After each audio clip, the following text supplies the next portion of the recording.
سوال پوچھا گیا ہے کہ میری نسبت سلسلہ صیفیہ کے ساتھ ہے مگر مجھے وجد وغیرہ کچھ بھی نہیں ملا، تو مجھے کچھ نصیحت فرما دیجئے۔ نصیحت آپ کو یہ ہے کہ وجد کے پیچھے مت بھاگو۔ آپ کو وجد تو ہوتا رہتا ہے لیکن آپ کو اپنی وجد کے بارے میں پتہ نہیں ہوا۔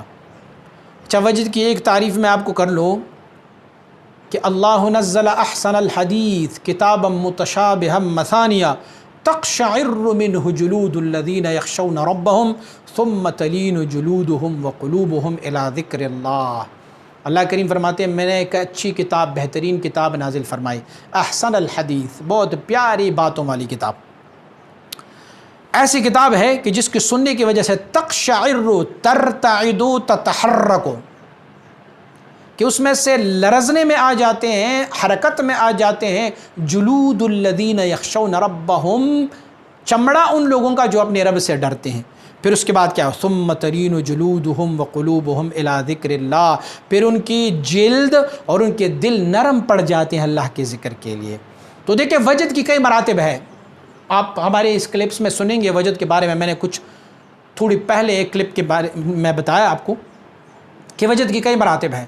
اس میں سے ایک مرتبہ یہ ہے اقشعرار، حرکت، اور پھر ایسا بھی ایک مرتبہ ہے وجد کا کہ جس میں سے آپ کی رونگٹیں کڑی ہو جاتی ہیں۔ تو رونگٹیں کڑی ہونا یہ بھی وجد کا ایک علامت ہے۔ اچھا، وجد کا ایک علامت یہ ہے کہ آپ کی لطائف میں، آپ کی لطیفہ قلب میں یا روح میں یا سر میں یا خفی اخفا نفسی قالبی کسی لطیفے میں آپ کی حرارت اور گرمی محسوس ہوتا ہے، یہ بھی وجد کا ایک علامت ہوتا ہے۔ کوئی بندہ رو جاتا ہے، یہ بھی وجد کا ایک علامت ہوتا ہے۔ کسی بندے کو بلا اختیار ہنسی آ جاتی ہے، یہ بھی وجد کی ہی ایک علامت ہے۔ حضرت امام عبد الوہاب شعرانی رحمۃ اللہ تعالی فرماتے ہیں آہ، اوہ، ای، آ، اور حتیٰ کہ ہمارے فقہا لکھتے ہیں فَإِنْ أَنَّ أَوْ تَأَوَّهَ أَوْ بَكَى فَارْتَفَعَ بُكَاؤُهُ فِي الصَّلَاةِ، اگر اس نے فَإِنْ أَنَّ ای کیا اور تأوہ یا اوہ کیا اور بکا یا وہ رونے لگا، فرتفع بکاؤ، بلند آواز سے رویا یا خاموش آواز سے رویا، تو یہ سارے جو ہے اگر وہ جنت اور جہنم کی یاد، اللہ رب العزت کی یاد کی وجہ سے ہو رہا ہے تو نماز ان کا فاسد نہیں ہے، نماز ان کا پورا ہے۔ تو فلہذا یہ وجد کی کئی مراتب ہوتے ہیں۔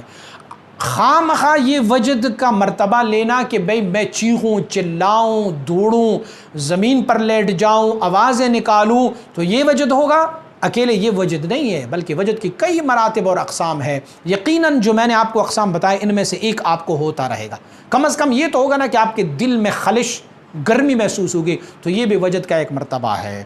اور آپ نے نصیحت مانگی ہے تو نصیحت دو چیزوں کی ہے، شریعت غرائے محمدی صلی اللہ علیہ وسلم، اٹھنے بیٹھنے، سوتے جاگتے، کام کرنے، چلنے پھرنے، ہر چیز میں شریعت غرائے محمدی پر عمل پیرا ہو جائیں اور اپنے شیخ سے ٹوٹ کر محبت کرتے جائیں تو اللہ رب العزت کی وصل و قرب کی راہیں تم پر کھل جائے گی۔ اللہ تجھے اپنا وصل و قرب عنایت فرمائے۔